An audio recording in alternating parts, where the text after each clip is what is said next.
It sounds so silly that we just, like changed to a Model Y for the trunk space. It sounds really silly, but it's really nice and it makes life so much easier. Today I'm here with Carrie, a brand new Tesla Model Y performance owner, to hear her story on how she got a Tesla, what she enjoys about it so far, and what she'd recommend for other owners who are thinking about switching to EVs.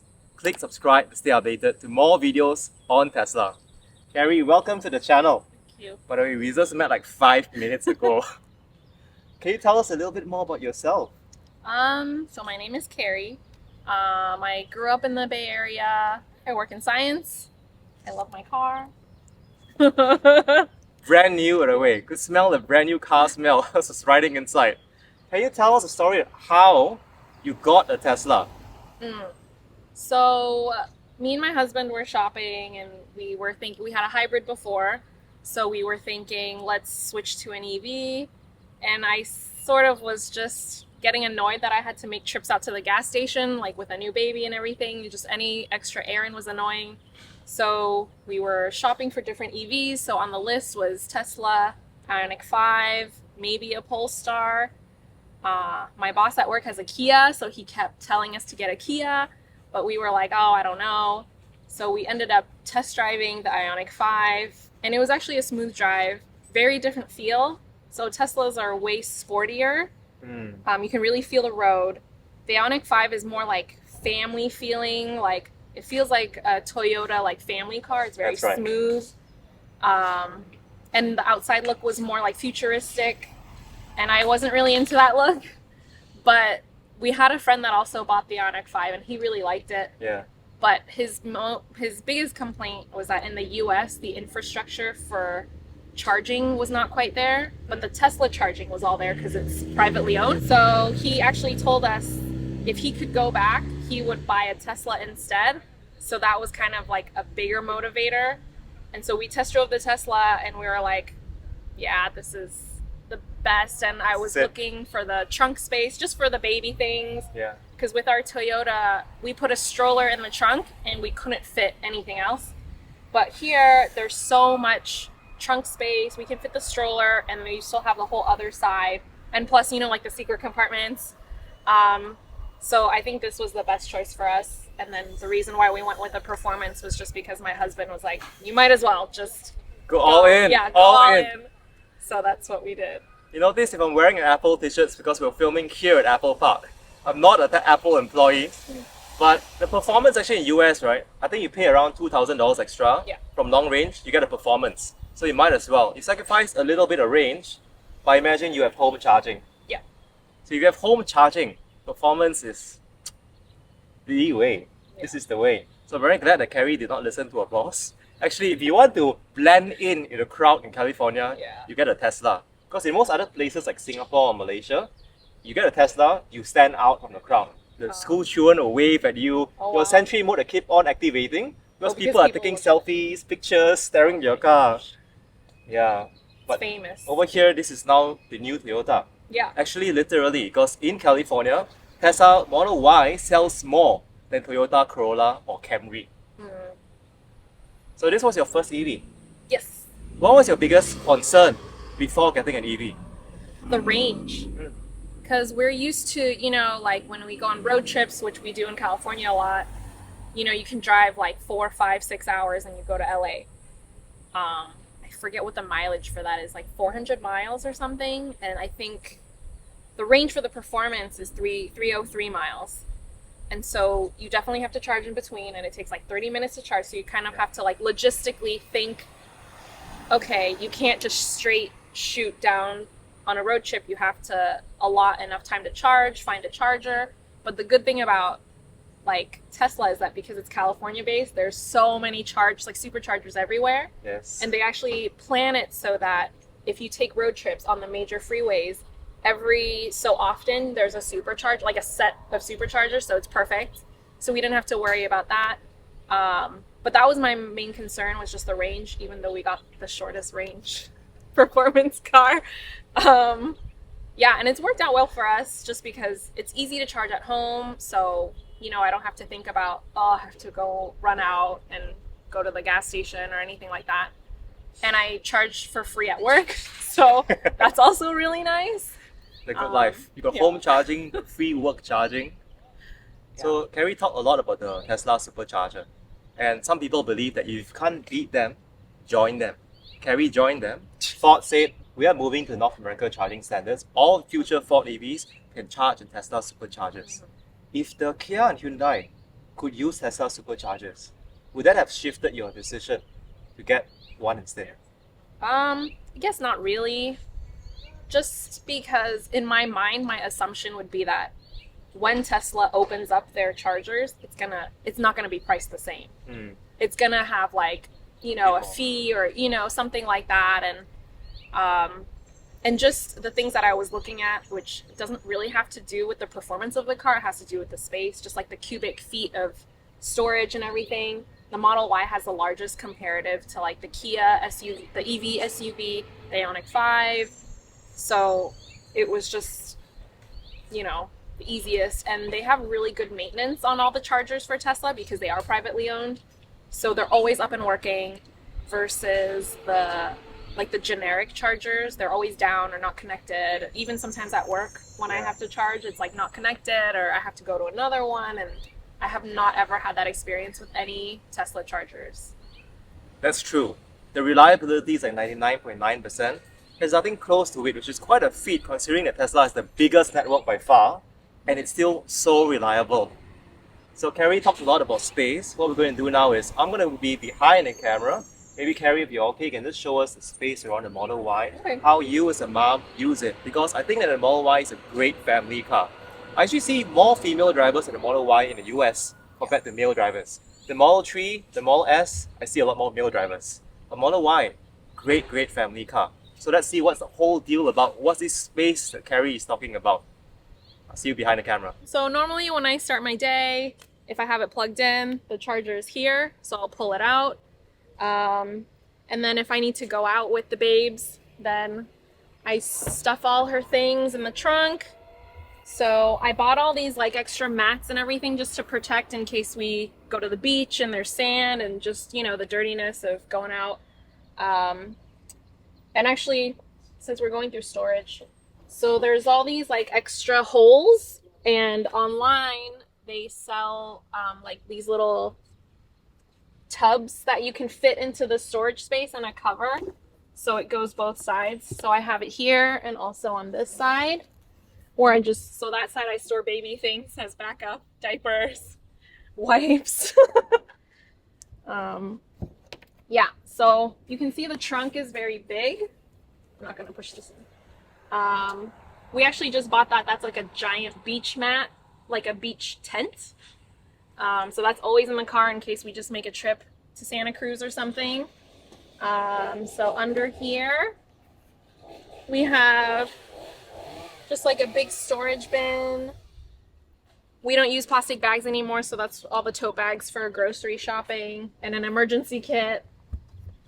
You could fit a 5-year-old in there easily. You can fit like 3 5-year-olds in there probably. Yeah, so when we go out with our baby, we like load everything, the stroller usually, and we have like a pretty bulky stroller. It fits like half of here, and so this side we can still fit other things. Like if we go grocery shopping at like Costco, which is like a bulk store, we can still fit boxes of things in there, and that's really nice. And what's also really nice is, you can just press a button and close, which a lot of modern cars have, but when you're wrangling a child, it's nice to just push and go. Yeah. Carrie, I've got a quick question. Yeah. On other car brands, they have like the grocery nets or the hooks so that things don't rattle around so much. How's your experience with groceries or just carrying things at the back? I would say pretty good, just because there's that bin that you see. I guess we always have things in the trunk, so it doesn't really roll around too much. It's always kind of squeezed in. But I think also the mat helps. It kind of grips the items. Yeah, so it's pretty safe. Things don't move around too much. Okay, so here we have the whole baby set up. We have her car seat base, the mirror so I can look at her. And there's still like plenty of room, which I really like. Yeah, the space in the back seat I think was also the biggest in the Model Y compared to other cars. So the space was the biggest thing for me. Just being able to move in and out easily, have things, have the baby, have multiple people in here. Um, yeah, what else we got in here? I think that's it. This place is really luxurious. I was curious, like, why is there a mirror there? My first time noticing this in a Oh car yeah, seat. Yeah, it's really because cool. yeah, they always have to be rear facing, so it's easy for me to see her, and she's like looking at me, and I'm looking at her, and yeah. That's a really nice feature. So the front, we have. I also have extra beach mats. I don't know why I have so much beach attire. It's not like we go that often, but it's just nice to have. So I have like a blanket in case we go to another first aid kit. And it actually still fits a lot of things in here. Um, yeah, I try to put things in here that don't roll around too much just because if I turn or make a sharp turn, you can hear things rolling around, and I really don't like that because then I think something is wrong. So I usually have just like soft things in here. Um, yeah, I haven't really used the front so much. I mostly just put things in here so that it doesn't go in the trunk and take up trunk space. But I still like it. It's really convenient. I mean, you can probably fit a small child in here too. Like a little, small child. I put my daughter in once. She was about 5-year-old then. 5-year-old fits. 5-year-old fits. 5-year-old approved. Um, So there is a lot of space, Carrie. Like, how would you rate the space on the Model Y? Is it too much, too little, just right? What's your verdict? I would say you can never have too much space, but I would say like 5 out of 5. It's very good for us and how we function as a family.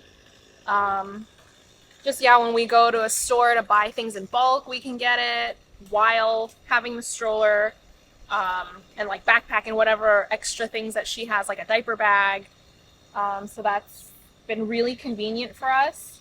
It sounds so silly that we just, like changed to a Model Y for the trunk space. It sounds really silly, but it's really nice and it makes life so much easier. So I strongly would recommend this as like a family, like as a family car. If you want an EV, it's very good. We really were comparing side to side between the Ioniq 5 and this one, and the range is better on this one, and also the range relative to the torque and the horsepower that it has. When we were driving the Ioniq 5, it really felt like not an old person car, but like a family friendly car. This is like you could race people on the freeway and you would win. So, it's for people who have a family but also like to have fun driving. It's very good for that. Me and my husband like to drive fast. So this is a good medium for us where it's like family friendly and sporty and fun to drive. And also I guess our baby likes to sleep in the car, so even though it is sportier, so you feel the road more, she likes it because then it's like, bumpy and like she can go to sleep. So some people kind of hesitate because they think, the performance is even more, you can feel the road even more than like the base model. But we don't really mind it. And our baby doesn't really mind it because she just will go to sleep. Your baby probably has both your racing genes here. So talking about how the car handles, let's head inside as Carrie just talked to us about her driving experience with the Tesla, what she likes about it and doesn't. See you inside the car. All right. So, so here we have the screen. It is different from my previous car in that the gear shift is a paddle versus, in most other cars, it's like a joystick that's here. So that I needed to adjust to. And also just, it is an iPhone on wheels, really. So I didn't really have a hard time adjusting to just like looking here and like looking on the screen. I think it was just knowing how to swipe and where the controls are. So just swiping up, you have the AC controls, you swipe back down, and to me, it's very user friendly because I have an iPhone. So just, like the apps you have on the bottom, you can rearrange them to how you use them. You can move them around, so it's easier. I always have the navigation up just because I get lost easily. Yeah. And it's also easy, you know, if I need to like open the trunk, close the front, you can just tap it. Everything is tappable. I think the other thing I had to adjust, not that it ever rains in California, but was the windshield wipers, because I think normally cars, the windshield wipers is on this side, but this side is the gear shift. So then it moves to this side. And so I think if you click the button once, it just swipes once. And then if you click it more, like push it harder, then you can change the setting of how quickly. So I had to figure that out mid-rain on the freeway. So that was fun. But all in all, Fun. but all in all, it wasn't anything crazy that, you know, was so difficult to figure out that, you know, that it became a problem. I will say that, you know, when we bought the Tesla, it was unlike any car buying experience that we've had, because you don't have a car salesman trying to like really sell you on the car or on warranties, or I don't know if it works the same in Singapore where they're really just business people. Here it's like, you know, you buy everything online. You either choose the model that you want, or you don't, or you add or you don't. There's nobody pushing you to do anything. So you really just, you know, you decide for yourself, like, this is what I want. This is how I'm going to get it. When I went to pick up the car, it was at the Fremont factory in the South Bay. And it was a 20-year-old intern who showed us the car. I felt so old. And he goes, "Oh, would you like me to show you how to use the car?" And I go, "Oh my gosh, I feel like such a grandma that I have to get like a youthful, you know, like a youth person to show me how to navigate this car." And so when he told me, "Oh, I can show you how to charge," and I said, "Okay, but don't you just plug it in?" And he goes, "Yeah, but some people just don't know how to charge." And he goes, "Basically, you can just hold the charge in front of it and the door will open." And I go, "Okay, that sounds easy enough." And he goes, "Yeah, but you'd be surprised how many people can't figure it out." And so it's like little things like that that really made me realize technology is moving very fast. And so, you know, I'm thinking like that would be difficult for my parents to pick up. Like something like this would be very difficult for my parents to pick up. They already have issues trying to figure out their iPhone, and me and my brother have to, you know, very slowly, step by step, show them how to like get to a certain photo or something. So I think that is sort of the downside, is that the technology is moving so fast that for maybe older people who aren't so familiar, it's a bigger adjustment than for us, where, you know, you're used to swiping, you're used to like just learning things more quickly, because technology in our age is always changing. I feel like that's really the only downside. Oh, the other thing I really liked, which becomes a problem for me, is that this is always charging my phone. But my habit is I'll just leave the car and leave my phone because I forget that it's there. Same. I've been in so many friends' car where the friend they try to call me back, but then they realize that the phone's ringing in their car, and I had to go and pick up my phone in their car. Yeah. And it's bad around this area because there's a lot of car break-ins, which actually is then a plus for Teslas, because like the cameras, you can set it so that it's always running. So I've had a friend that had her car broken into in San Francisco, which is pretty common. And basically she has the whole thing on video.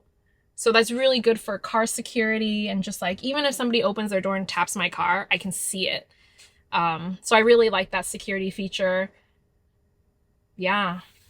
And Teslas are watching you all the time. Always. So you can tell when there's no driver in there, the computer will show like Sentry mode on.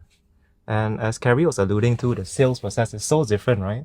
It's really like buying an iPhone online. It's the same worldwide.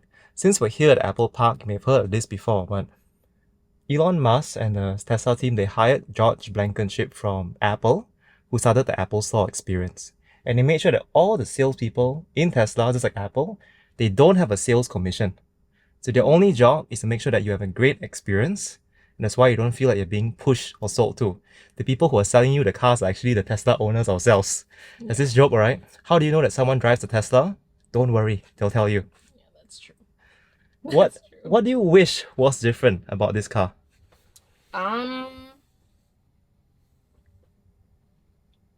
That is a good question. I mean, not that this is a big deal, but something that just came to mind when you asked me that was in the Ioniq 5, you can adjust the, what is it called? The brake. You can adjust the severity of how much it brakes when you let off the one pedal drive. Um, Even though I think in the end, after you drive it for a little while, you probably have it on the max setting anyway, just to save battery and, be more battery efficient. But yeah, in the Ioniq 5, you can turn it off. You can have it like low, medium, high.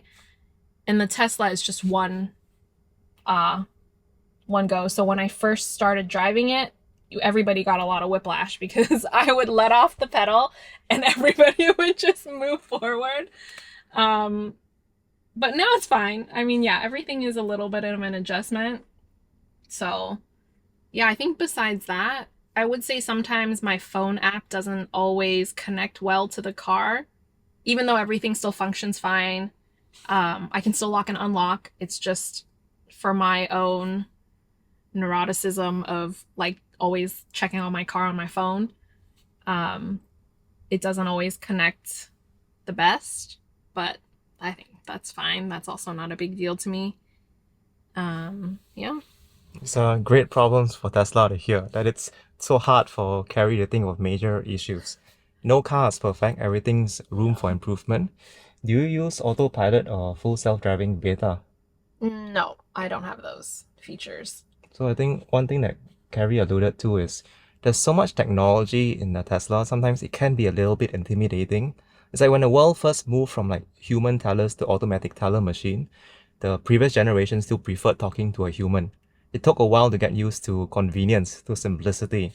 I think that paradigm shift is definitely very present for Tesla as well, and they keep on making things simpler and easier over time. Carrie had this car for 1 month. For many owners who had it for years, they notice the car keeps on evolving with software updates. A lot of changes come. So one last question, Carrie. For especially a lot of moms like yourself, now most of the world is not like California where Teslas are so abundant, where EV is so accepted. For those who are still hesitant about getting a Tesla, but they've heard all the good things about the space on the Model Y, and also unlike California, there are parts of the world where we don't have home charging, like in Hong Kong, Tokyo, Singapore. Oh, yeah. Most of us stay in public housing or high rise. So what's one advice or one tip you'd have for those moms who are considering a Tesla but just hesitating a bit? I think as a mom, well, I guess I'll adjust it in two parts. As a mom, I would think safety is a big thing. So I also forgot to mention earlier, I don't know if you're aware, but there was this accident that happened. I guess it wouldn't be an accident, but this father of a family was driving a Tesla on Highway 1, which is like right by the ocean, and it's like a cliff road, so it's like a road and it just falls off into the ocean. This is a dark story. He tried to kill his family in a Tesla, trying to drive it off a cliff. Everybody survived. And people say normally when people drive off that cliff, because it is annoying, like it is very dangerous and people do it by accident. Basically everybody who's accidentally driven off that cliff has died. But even though he tried to kill his family in the Tesla, everybody basically, I mean, they were injured, but they all were okay. And so to me, it's like if you tried to kill somebody in a Tesla and you can't, it's super safe. So you can look up this article later, but yeah, so, and that was like maybe a month or two before I got this car that happened. So to me, the safety is really big also because, and this is true for most EVs, where the battery's in the center of the car. So the center of gravity is always like heavily at the center bottom of the car. So flips are very infrequent. Like it's difficult to flip a Tesla or just any EVs, I guess. So that to me was a big thing, was the safety features. And to your point about charging, actually didn't think about that because I have a lot of family in Hong Kong, and yeah, they don't have, but also a lot of people in Hong Kong don't have cars. And actually Teslas are everywhere in Hong Kong. Hong Kong has like almost 60% EV adoption now. Petrol price is very high in Hong Kong. I think part of it is people also just get used to destination charging, office or shopping malls. But what's your take on that? Yeah, I mean, the destination charging to me is very convenient. And yeah, if you don't have home charging or that option where you can leisurely charge at home, destination charging is, I mean, that's where you can charge. It's a lot of great insights. Thank you so much, Carrie, Thank for you. sharing your experience as a Tesla owner, relatively new in the transition from ICE then hybrid and now into an EV. So if you have any questions for myself or for Carrie, let us know down in the comments. If you found this video useful, please click the like button and hit subscribe to stay updated for more stories with Tesla owners like Carrie around the world.